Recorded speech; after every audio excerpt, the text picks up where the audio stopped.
Hello students, myself Hemant Prajapati. I am your physics educator, teaching physics more than 5 years.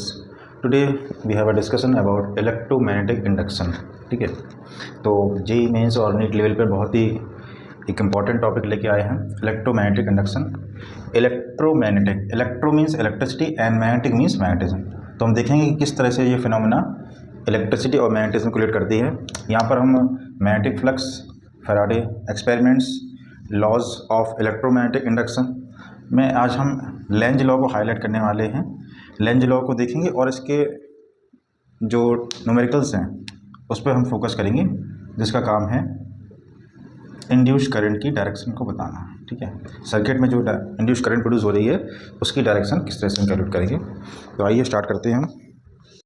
ठीक है, तो इसको हमने टर्म्स को समझा इलेक्ट्रोमैग्नेटिज्म को, तो the production of electricity bye changes of magnetism या मैग्नेटिक। ठीक है, तो हम मैग्नेटिक फील्ड को चेंज करके मैग्नेटिक फील्ड या हम किसको मैग्नेटिक फ्लक्स, किसी क्लोज सरफेस से कितना फ्लक्स लिंकेज हो रहा है उसको चेंज करके हम सर्किट में क्या कर सकते हैं, एक इलेक्ट्रिसिटी मीन्स एक इंड्यूस्ड करंट देख सकते हैं सर्किट में। ठीक है, इसी फिनोमेना को नाम दिया गया इलेक्ट्रोमैग्नेटिक इंडक्शन, जिसका शॉर्ट में नेम है EMI। तो इस पर माइकल फैराडे और जोसेफ हेनरी ने बहुत सारे एक्सपेरिमेंट्स किए और इस तरह से देखा कि ये जो मैग्नेट है इसमें दोनों पोल्स होते हैं। ठीक है, नॉर्थ पोल और साउथ पोल। ठीक, इसके अलावा देखें अगर हम इस तरह से ये करंट कैरिंग वायर है, इसमें करंट मूव हो रही है एंटी क्लॉकवाइज डायरेक्शन, तो एंटी क्लॉकवाइज डायरेक्शन अगर करंट की डायरेक्शन है तो ये किस तरह पोल की तरह काम करेगा, ये मैग्नेट के नॉर्थ पोल की तरह काम करेगा। ठीक है, तो हम अगर इस तरह से देख रहे हैं किसी कॉइल में अगर एंटी क्लॉकवाइज करंट पास हो रही है तो वो नॉर्थ पोल जो हो गया एंटी क्लॉकवाइज डायरेक्शन, तो नॉर्थ पोल यहाँ से बिहेव करेगा और साउथ पोल यहाँ से बिहेव करेगा। ठीक है, क्योंकि हम यूनिपोलर सब्सटेंस नहीं बना सकते किसी को, अगर मैग्नेट में देखें तो हम उसको यूनिपोलर नहीं बना सकते। ऐसे ये कॉइल है। ठीक है, इसी के अपोजिट अगर हम इसमें देखें, यहाँ पर किसी सर्किट में अगर क्लॉकवाइज करंट पास हो रही है, एरो को चेंज कर देंगे। ठीक है, तो इस एस को रख के हमें घुमा देना है। तो किसी सर्किट में अगर क्लॉकवाइज करंट पास हो रही है, इसका मतलब ये जो कॉइल है हमें यहाँ से साउथ पोल दिखेगी और यहाँ से नॉर्थ पोल दिखेगी इस तरह से। ठीक है, यहाँ से हम देखेंगे तो ये साउथ पोल और यहाँ से ये नॉर्थ पोल। ठीक, तो यहाँ पर जो एक्सपेरिमेंट किए गए कुछ इस तरह से थे, इन कॉइल्स का हमें आगे यूज मिलेगा। ठीक है, तो यहाँ से क्या है कि मैग्नेटिक फील्ड लाइन्स ओरिजिनेट होती हैं इस नॉर्थ पोल से। तो इस मूविंग मैग्नेट को जब हम किसी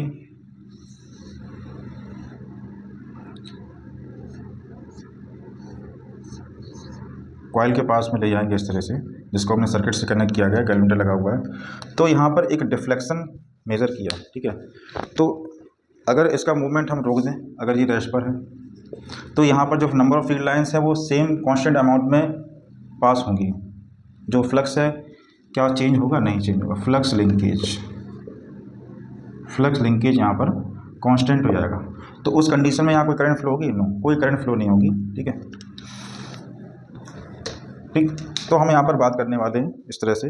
अगर हम देखा जाए, हमारे पास एक इलेक्ट्रिक जनरेटर का ये डायग्राम है, इस तरह से दिख रहा है आप लोगों को। जनरेटर में भी कुछ इस तरह का फिनोमेना होता है, ये नॉर्थ पोल, ये साउथ पोल, और इस बीच में जो कॉइल को हम इस एक्सिस के अबाउट रोटेट करते हैं। रोटेट करने से क्या होता है, यहाँ नॉर्थ पोल से south pole magnetic field lines आ रही हैं और कॉइल के थ्रू जैसे जैसे हम रोटेट करेंगे क्या होगा, फ्लक्स चेंज होगा। ठीक है, तो हमें किसी भी तरीके से क्या करना है, मैग्नेटिक फील्ड को चेंज करना है या मैग्नेटिक फ्लक्स को चेंज करना है, तभी हम इस फिनोमेना के थ्रू एक इंड्यूस EMF को प्रोड्यूस कर पाएंगे और हमें यहाँ पर एक इंड्यूस करंट मिल रही है इस कॉइल में। ठीक है, और ये इस इंड्यूस करंट के थ्रू हम यहाँ पर इस बल्ब को ग्लो करा पा रहे हैं। इस सर्किट में हमने किसी भी तरह की बैटरी का यूज़ नहीं किया है। ठीक है, इस फिनोमेना का सबसे बेस्ट एग्जांपल है ये इलेक्ट्रिसिटी जनरेटर, AC जनरेटर। ठीक है, तो हम लोग अब लेंज लॉ पर आते हैं इस तरह से। ठीक, तो यहाँ पर हमने देखा इसमें मूवमेंट होना चाहिए, या तो मैग्नेट और कॉइल, या तो हमने इसके नीचे व्हील लगा दी इस तरह से। ठीक है, इसको रेस्ट कर दिया, इसको व्हील के थ्रू हम आगे मूव कर रहे हैं। तो there should be a relative motion between magnet and coil, then induced EMF will be produced that will cause of induced current। ठीक है, जब इसमें एक इंड्यूस्ड EMF होगा तभी हम इसमें एक इंड्यूस्ड करंट को पास करा पाएंगे। ठीक है, फैराडेज को लॉज को देखते हैं हम, क्या फैराडे के लॉज थे। इस डायग्राम में अगर देखा जाए तो इस मैग्नेट को हम आगे की तरफ लेके आ रहे हैं, ये नॉर्थ पोल और ये इसका साउथ पोल। ठीक, इस तरह से, और इसका जो मूवमेंट है वो मैग्नेट का कुछ इस तरह से आगे की तरफ है। ठीक, अब इसमें हम फ्लक्स को इंक्रीज कर रहे हैं या डिक्रीज कर रहे हैं। अगर हम बात करें नंबर ऑफ फील्ड लाइंस की, तो N से यहाँ से इमर्ज होती हैं, ऑरिजिनेट होती हैं। तो इस कंडीशन में क्या हो रहा है, ये फ्लक्स इंक्रीज हो रहा है यहाँ पर।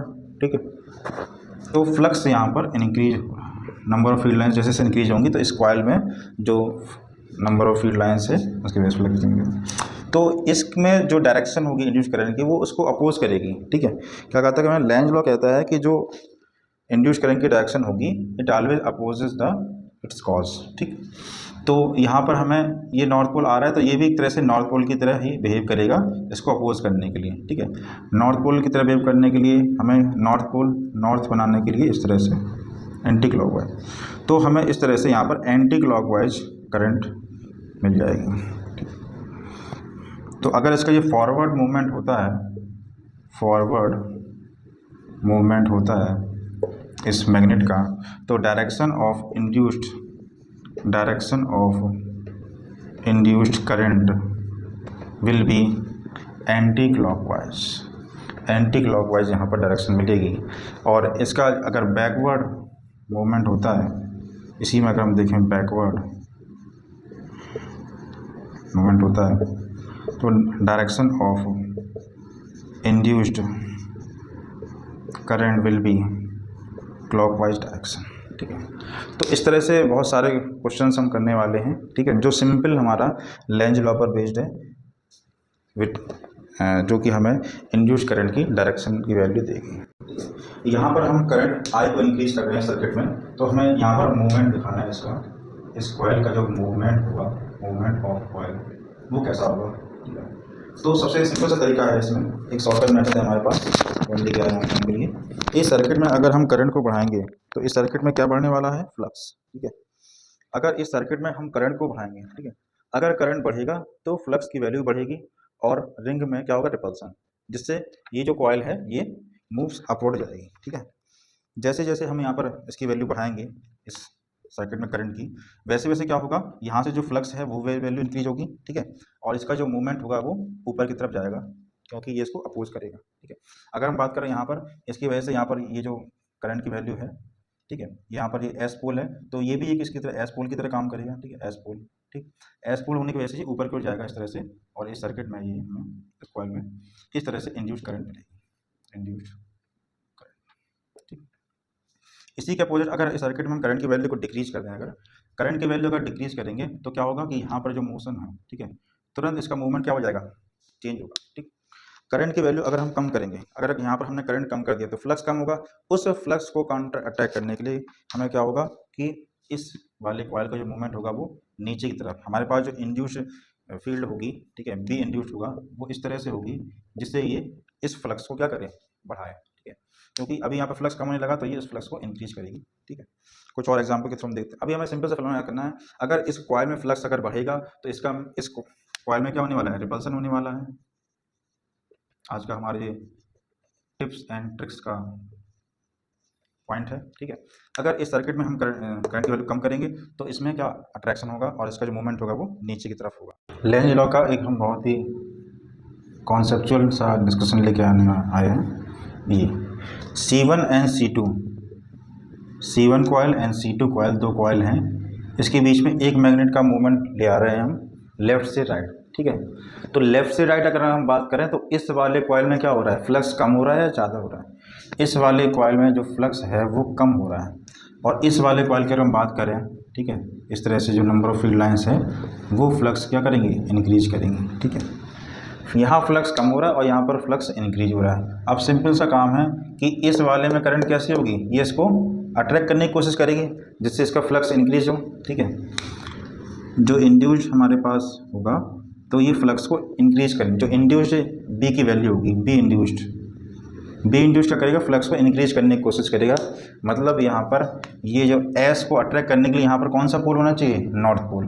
तो ये नॉर्थ पोल ही बन के यहाँ पर इस तरह से, north pole means anti clockwise, north pole means anti clockwise, ये हमें दिमाग में उठाना है। तो यहाँ पर जो कॉइल फर्स्ट है, यहाँ पर करंट किस तरह से एंटी क्लॉकवाइज डायरेक्शन में मोशन स्टार्ट हो जाएगा करंट का। और यहाँ पर अगर हम बात करें फ्लक्स अगर इंक्रीज हो रहा है तो ये इसको रिपेल करने के लिए क्या कहेगा, ये भी यहाँ पर ये नॉर्थ पोल की तरह काम करेगा, तब ये इसको रिपेल कर पाएगा। ठीक है, क्योंकि यहाँ पर इंड्यूस जो बी की वैल्यू होगी वो इसको फ्लक्स को कम करने की कोशिश करेगी, जिससे फ्लक्स कम हो। फ्लक्स करने के लिए ये अपोज करेगा इसका। तो यहाँ पर ये नॉर्थ पोल का मीन्स एंटी क्लॉकवाइज, तो यहाँ पर भी जो करंट होगी इंड्यूस्ड करंट वो भी कैसे होने वाली है, एंटी क्लॉकवाइज। ठीक है, यहाँ पर भी जो करंट है वो भी इंड्यूस्ड करंट एंटी क्लॉकवाइज। ठीक है, ठीक है, दो डिस्कशन और हम लेके आ रहे हैं यहाँ पर, जो कि आपके एग्जाम में हेल्प करेगा आपको। ठीक है,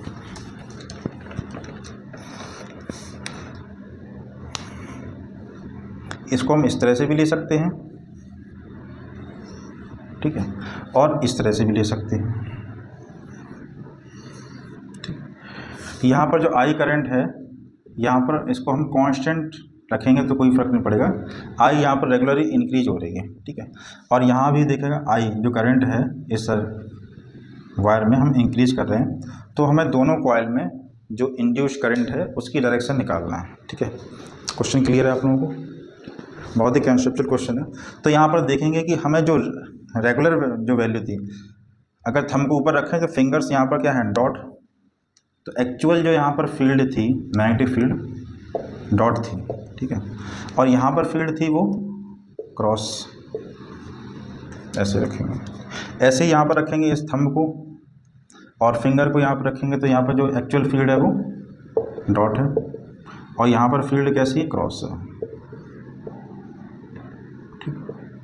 अब यहाँ पर क्या हो रहा है, आई इंक्रीज कर रहा है, आई इंक्रीज हो रहा है मतलब ये वाली जो फील्ड है वो लगातार इंक्रीज हो रही है। ठीक है, अगर ये लगातार इंक्रीज हो रही है तो इसको काउंटर अटैक करने के लिए हमें जो इंड्यूस्ड फील्ड होगी वो कैसी होगी, वो क्रॉस होगी। बी क्रॉस किसकी डायरेक्शन है, इंड्यूस्ड फील्ड की। अब बी क्रॉस जब इसके अंदर प्रोड्यूस होनी है इस तरह से, तो हमें यहाँ पर करंट की डायरेक्शन, ठीक है, कैसे फ्लो करनी पड़ेगी, क्लॉकवाइज। ठीक है, थंब को रखेंगे बी की डायरेक्शन में और करंट का मूवमेंट कैसा हो रहा है, क्लॉकवाइज। तो यहाँ पर जो इंड्यूस्ड करंट है, इंड्यूस्ड करंट वो हमें कैसे मिल रही है, क्लॉकवाइज। और यहाँ पर भी सेम कहानी क्या हो जाएगी, इसको प्रोड्यूस करने के लिए हमें डॉट फील्ड मिलेगी और जो डॉट के लिए हमें थंब ऐसे रखना पड़ेगा और कहानी यहाँ पर ये बदल जाएगी। मतलब इंड्यूस्ड करंट की वैल्यू हमें यहाँ पर एंटी क्लॉकवाइज मिलेगी। Hope you understand very well. इसी तरह से आप लोग इन दोनों कॉइल में इंड्यूस्ड करंट की वैल्यू निकाल सकते हैं। तो यहाँ पर हम आज का डिस्कशन ख़त्म कर रहे हैं। केवल दो एग्जाम्पल आप लोगों को, रियल लाइफ एग्जाम्पल है इस तरह से। अगर हम बात करें EMI की, तो EMI का डेली लाइफ में एग्जाम्पल हमारे पास इलेक्ट्रिक गिटार होता है। इस तरह से जो स्ट्रिंग के वाइब्रेशंस होते हैं वो किस में चेंज हो जा रहे हैं, इलेक्ट्रिकल सिग्नल्स में। ठीक है, तो इस तरह से हमारे पास ये डायग्राम बना हुआ है, ये गिटार की स्ट्रिंग्स हैं और इसके अंदर जो ये वाला पार्ट है ये एम्पलीफायर लगा हुआ रहता है इसके अंदर। ठीक है, तो हैवी डिस्टॉर्शन सुनाई देते हैं आप लोगों को। The output of the amplifier send to the speaker which produce the sound we hear. ठीक है, और भी हम देखेंगे यहाँ पर हमारे पास जो इलेक्ट्रोमैग्नेटिक इंडक्शन के वाइड एप्लीकेशंस हैं, जैसे इलेक्ट्रिकल जनरेटर्स में, ट्रांसफार्मर्स में यहाँ पर म्यूचुअल इंडक्शन जो हमने यहाँ पर देखा, दो कॉयल देखा हुआ था। तो इस तरह की दो कॉयल होती हैं, एक कॉयल में फ्लक्स चेंज की वजह से दूसरे कॉयल में हमें इंड्यूस करंट मिलती है। इंडक्शन मोटर्स हैं, इंडक्टर्स हैं। ठीक है, इस तरह से हमें फ्लेमिंग का राइट हैंड रूल लगा। तो एक्चुअली में क्या होगा, जैसे ही हम इस मैग्नेट को घुमाना स्टार्ट करेंगे तो यहाँ पर क्या होने वाला है, ये जो एल्युमिनियम की हमारे पास डिस्क है इसमें एडी करंट, ठीक है, एडी करंट से स्टार्ट हो जाएगा फ्लो होना। इस एडी करंट्स के फ्लो होने की वजह से यहाँ पर क्या होगा कि ये जो डिस्क है इसके घूमने का अपोज करेगी। ठीक है, अगर डिस्क इसके एडी करंट को कम करने की कोशिश करेगी। इसीलिए अगर ये नॉर्थ पोल के साथ घुमा रहे हैं तो ये सेम डायरेक्शन में घूमना स्टार्ट कर देगी, जिससे जो भी फ्लक्स प्रोड्यूस हो रहा है, जो भी एडी करंट यहाँ पर इस सर्किट में, इस डिस्क में, एल्यूमिनियम की जो डिस्क है, ठीक है, एल्यूमिनियम की डिस्क है, इसमें फ्लो होना स्टार्ट हो गई है, तो उसको कम करने के लिए डिस्क भी क्या होगी, सेम डायरेक्शन में फ्लो होना स्टार्ट हो गई। So B option will be correct. This question is asking the advance question. तो हम देखेंगे यहाँ पर जो हमारा आज का डिस्कशन था। आज हमने यहाँ पर जो पॉइंट्स कवर किए, ठीक है, आज हमने मैग्नेटिक फ्लक्स को देखा कि जो मैग्नेटिक फ्लक्स है वो क्या है, और इलेक्ट्रोमैग्नेटिक इंडक्शन, इलेक्ट्रिसिटी को हम कैसे मैग्नेटिज्म से कोरिलेट कर सकते हैं। उसके बाद लेंज लॉ के हमने वाइड एप्लीकेशंस देखे, वाइड एप्लीकेशन, उसमें हमने एक शॉर्ट ट्रिक मेथड देखा कि इफ़ अगर करंट को, अगर करंट बढ़ेगा, अगर करंट को हम बढ़ा रहे हैं तो इसका मतलब क्या होता है,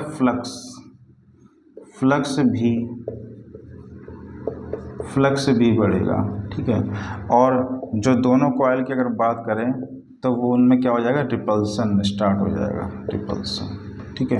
इसके सेम अगर हम करंट को अगर हम डिक्रीज कर दें तो फ्लक्स क्या होगा, फ्लक्स जो लिंकेज है वो भी डिक्रीज होगा, और दोनों उसमें अट्रैक्शन स्टार्ट हो जाएगा। अट्रैक्शन मीन्स जो कॉइल हमने रखा हुआ है वो उस मैग्नेट की तरफ अट्रैक्ट होगी, और यहाँ पर अगर बात करें तो ये move away from that magnet हो जाएगी दूसरी कॉइल, ठीक है। तो आज का हमारा ये कंक्लूजन हमने देखा कि किस तरह से हम लेंज लॉ को यहाँ पर डिफरेंट केसेस के लिए अप्लाई कर सकते हैं, और ये हमारा प्रैक्टिकल एप्लीकेशंस थे कुछ, ठीक है, इलेक्ट्रोमैग्नेटिक इंडक्शन के। और ये हमारा आज का, अगर करंट बढ़ेगा तो फ्लक्स भी बढ़ेगा और रिंग में रिपल्सन होगा, रिंग जो है मूव अवे हो जाएगी, ठीक है, जिसकी कॉज की वजह से ये फ्लक्स का इंक्रीमेंट हुआ है, उस कॉज से रिंग को हमें दूर फेंकना है, और जो मोशन होगा वो पीछे की तरफ होगा, ठीक है। इस तरह से हमने गिटार का भी यहाँ पर एक केस देखा, ठीक है। तो today discussion over, hope you understand very well, we will meet you soon.